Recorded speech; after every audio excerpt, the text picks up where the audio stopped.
Okay, our demo for today is about bathing the baby. So, consideration in bathing is done in a warm and comfortable place, and you should not leave the baby unattended. Okay, so first you have to wash your hands to prevent the spreading of microorganisms and infection.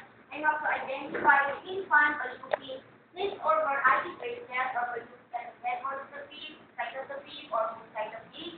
And then you have to check the temperature of the infant using the rectal thermometer. Because bathing is contraindicated with baby with hypothermia because the baby could not chill. When if the infant is in good condition, so you can now prepare all the necessary equipment prior to the procedure. Nasisigaw ako sa mga ilaw. Then we have the, hindi ko pwede nakabaka mo sila yung mata ko dyan. Sobrang dry. So you have to, hindi, nakakalapot talaga yung mata. Then you have to, of course, the necessary equipment are, you have the large basin or the cup, then we have the rubber mat, the bath support, nakakapito talaga sa matang wagal. Then we have the bathing paraphernalia, which includes the soap, then the nail cutter, the bath thermometer, the powder, the shampoo, the petroleum jelly. Then we have the cotton balls, the sterile cup with sterile water, the two small basin, then the washcloth, and the two large towels. Mamaya na ito sa question. First, you have to place an appropriate amount of water to the basin. So, the water temperature should be 30 to 40.5 degrees centigrade or 100 to 105 degrees Fahrenheit. So, you have to check the water using the bath thermometer. And then, the bath thermometer is not available, so you can perform an elbow test. So, check the water using the elbow because the elbow is sensitive to heat compared to the other parts of the body. And then, you have to place the rubber mat beside the large basin or tub. Then place the towel over the rubber mat. Okay, so ganito ready. Okay, so this rubber mat will prevent the chilling of the infant since the heat is cold, and then this towel is warm to the infant. So you can also place the bath support.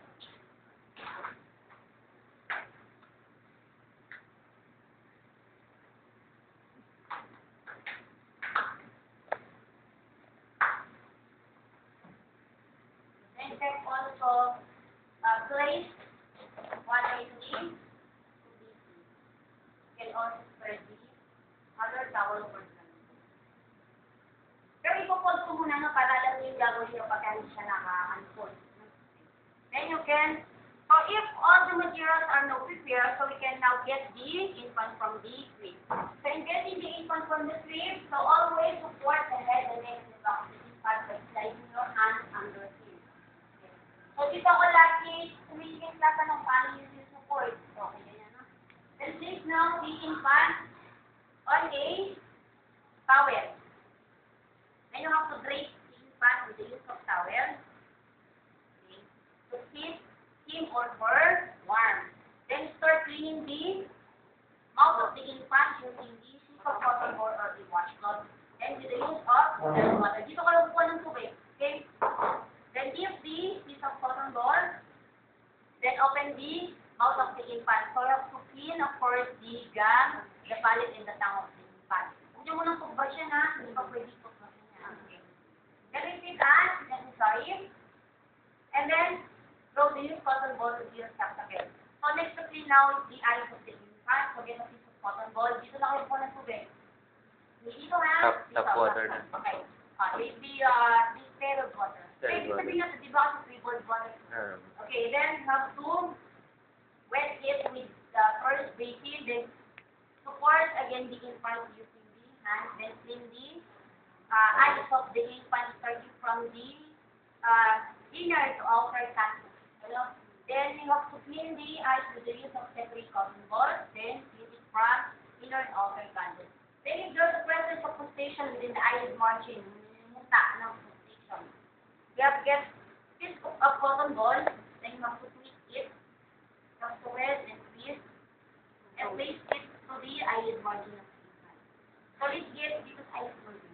You have to wait it for 1 to 2 minutes until the pulsation has been obtained. Then you have to, assuming that one swimming is already done, so we can now remove this bottom ball. Then we can now start cleaning the face of the infant. So in cleaning the face of the infant, we have to quick soap. So you have to get the washcloth, then you have to get it, but do not apply soap to the washcloth to avoid irritation of the infant in washing the feet of the infant. To make a mitt, then you have to make a mitt to avoid this. Okay, then you clean the face of the infant, starting this stroke, letter C. Okay, so letter C is from forehead down to which is the cheek, down to the chin. So letter C.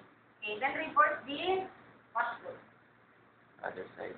Other side, just other side, okay? Then clean, of course, the infant face using the Z stroke, Z pattern, letter Z, okay? From forehead down to the cheek to the bridge of the nose. So, the bridge of the nose down to the chin. Okay, then you have to rinse again. Then you have to take a mix over this end. Then clean again the face using the X stroke or X pattern, letter X.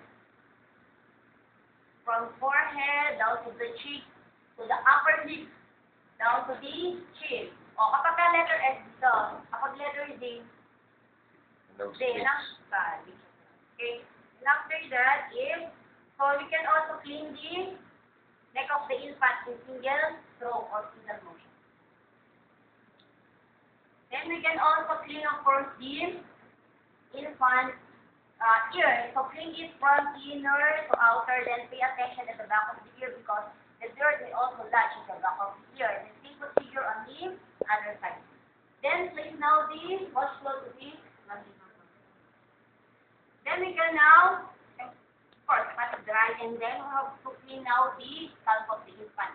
To clean the scalp of the infant, so you have to hold the infant like football, may parang bola, football. You have to hold the infant in a football hold, and then you have to cover the ears of the infant using your tongue and your middle finger. But if you cannot do so, you can get two pieces of cotton balls, then you have to cover it here. Now, so of course, to avoid having ear infection, and then starting cleaning the scalp of the infant. Be sure that the head is lower than the body. Okay? O, dito nyo, tignan nyo muna, initial rinsing using the first basin. Okay? So, you have to wet the scalp of the infant, then apply little amount of shampoo, then gently lather the scalp of the infant, but then be careful with the fontanelle of the infant because the fontanelle is successfully developed. Yung bumbunan ng mayo. Then you have to rinse. O, dito kayo kukuha ng pang-rinse, first basin. You have to rinse. Then, you have to, again, rinse it. Andito yung ulo, pero ito kung ng tubig. Using the second basin. Di ba, madumi dito. Pang final rinse. Hindi mo na ililipat. Hindi na. Madumi na yan.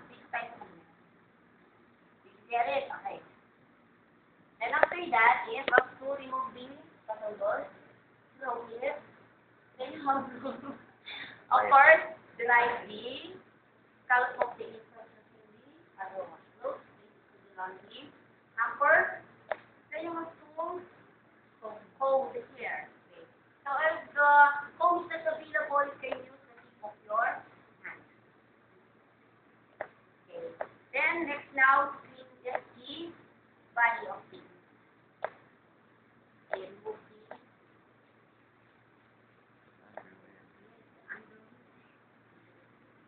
undress.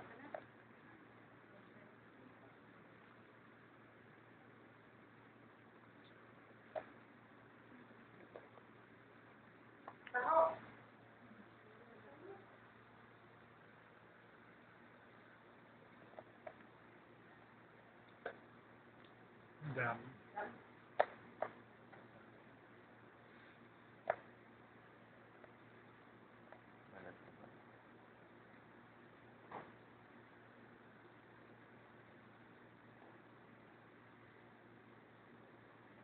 and place it to the number. Then you have to remove the diaper. If there's a presence of fecal materials within these genitals, you have to ball, then wet it, then clean the groin, yes, huh? Okay, repeat as necessary, then you have to wrap the cotton ball together with the diaper and place it to the organ. Then before applying soap to the infant's body, you have to check if there's a presence of lesions and rashes. Right? If there's a presence of lesions or rashes, do not apply soap to the affected area to avoid irritation. Okay. So get a water, okay, wet it. Then you can use your bare hands to establish barrier for the skin and alcohol, or you can use a washcloth. Okay. So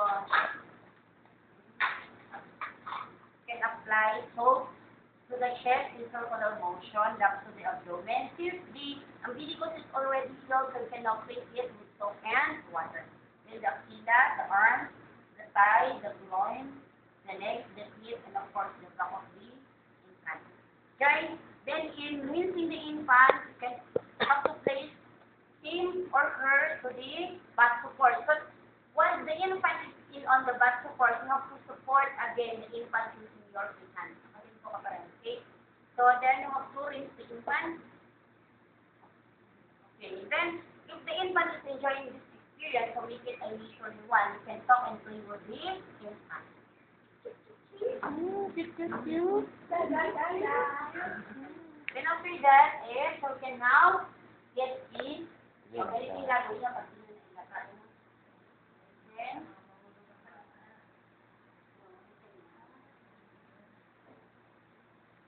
Tatakpan siya.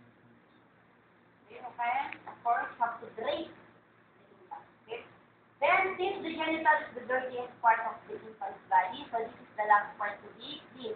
So again, get a clean water, then get a piece of cotton ball, then start cleaning the infant's genitals. So if the infant is a female, so gently retract the labia. Kunyari sa gently retract the labia, then clean the labia from front to back. Separate cotton ball or from single stroke downward. Okay. Then if the infant is male, so you have to, of course, have to gently retract the foreskin of the penis, and then have to clean the tip of the urethra to the corona, to the body of the penis, to the scrotum down to the penis. Then repeat as necessary. Then you have to check the infant's fingernails if it is long.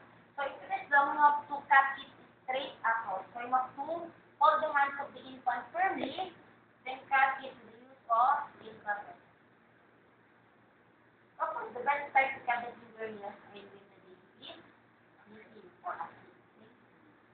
So they okay. Then after that, you can now apply powder, soap, or lotion, or petroleum jelly to the okay. Then you can now dress the infant. O, separate to ha. So, di ba every other procedure, nagsimula tayo sa initial procedure. Okay. So, ito na yun. O, sasabihin ko pa ulit yung gamit. Okay. So, for dressing the infant, of course, you have to wash your hands with the treatment while in the procedure. So, we have the sleeve overshirt, double-breasted shirt. We have the mittens or the gloves. Then we have the bootish or the sock, like perkin. We have the bib, the bonnet or the cap, and then the diaper cloth. Okay. So if you will notice on your product copy, the first to be applied is the cover shirt. But then we have to depend so you have to use to apply first the diaper cloth. So that if the infant urinate, so the oblong strip or the slip over shirt will not wet. Okay. So in folding, so we have the four kinds of diaper fold. So first is, so we have the oblong strip, twisted, the Chinese fashion, and the simple kind fashion. So first is the oblong strip. So you have to fold the diaper in the three lengthwise folds. Then you have to place one end of the diaper cloth under the bottom of the infant, hold both feet, check the lip. Then get the lower corner of the diaper covering the genitals. Of course, this is with the use of 2 feet. Okay? of them split twisted, you just split the diaphragm. Okay, with the use of two pins. Okay, so you have to place the diaphragm snugly. Snugly. You know, it should not be not too loose or not too tight, so that it would add pressure to the hips and diaphragm of the infant. Okay. The next is the Chinese fashion. So always direct the infant on the chin. So the Chinese fashion is you have to fold the diaphragm into four, make a square, and then get the top corner or portion of the diaphragm to make a triangle. Then you have to reverse. So this is the Chinese fashion. Okay, then you have to place it under the buttocks of the infant. Get the lower corner. Laging sa yung gitna ang kukunin ha. Then you have to join the two side corner. Yes, mas makapal. With the use of only one pin. Okay. The next is the simple kite fashion. So in simple kite fashion, is you just fold the diaphragm right then to make a right turn. So again, hold both feet. Gagawin niyo itong apat na to. Then you have to get the lower corner. Then joining the two side corner with the use of only one. Kita niyo yung pagkakabit ha.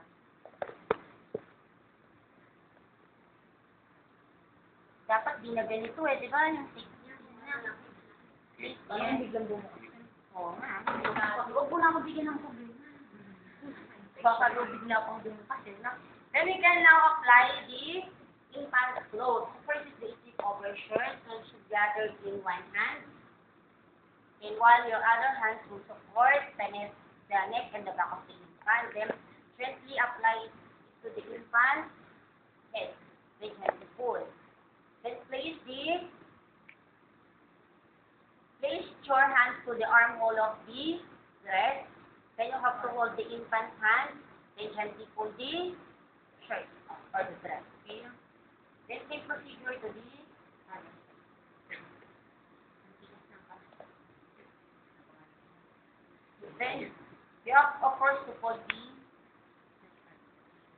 Okay, then next to apply now with the double-breasted shirt. So again, you have to place your arms or keep your hands to the armhole, then drop the infant's hand to the side.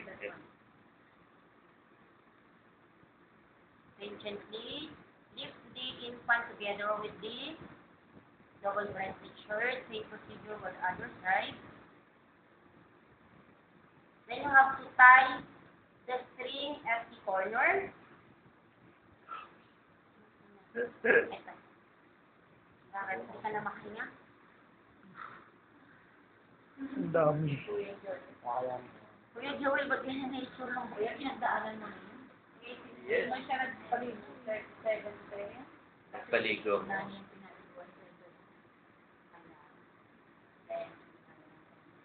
Niligo ako yun. Okay. So, guys, explain ko lang na in wearing the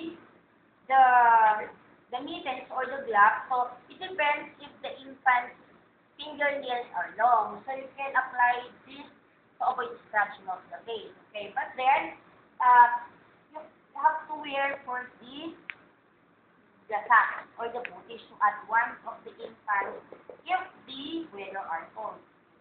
So be sure that the bootish or the socks are large enough so that the feet can move easily without being cramped. Have to tie the string.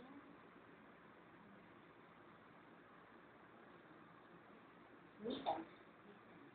Optional The yan. frill without chicken. Optional yung meter. Oh, it depends on the fingernail. Mittens.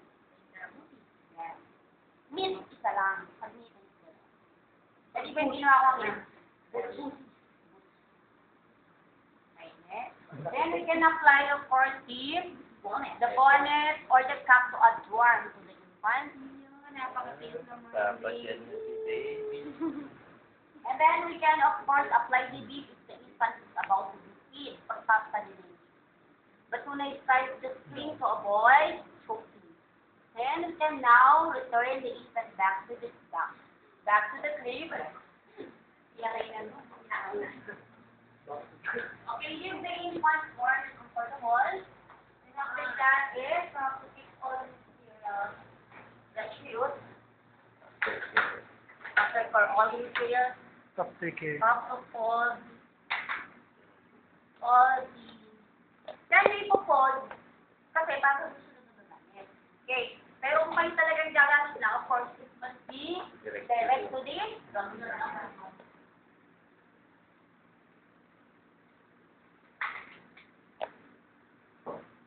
This is to the launch number. Don't go to the discussion.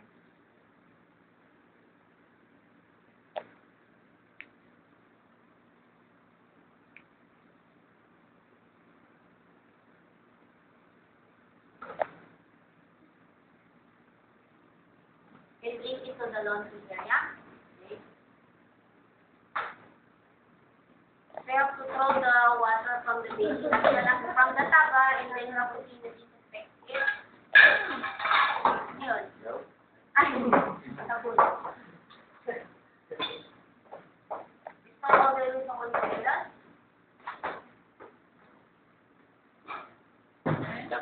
Then after that, you have to maintain a clean and tidy area. Then after that, you have to wash your hands. Then document the patient's response or the infant's response or the procedure. Then report your immediate supervisor. Di ba, natagal na natin kanina ano yung mga patient's response ng baby, kung nag-irita ba siya, kung ayaw niyo, hindi ko siya nagustuhan,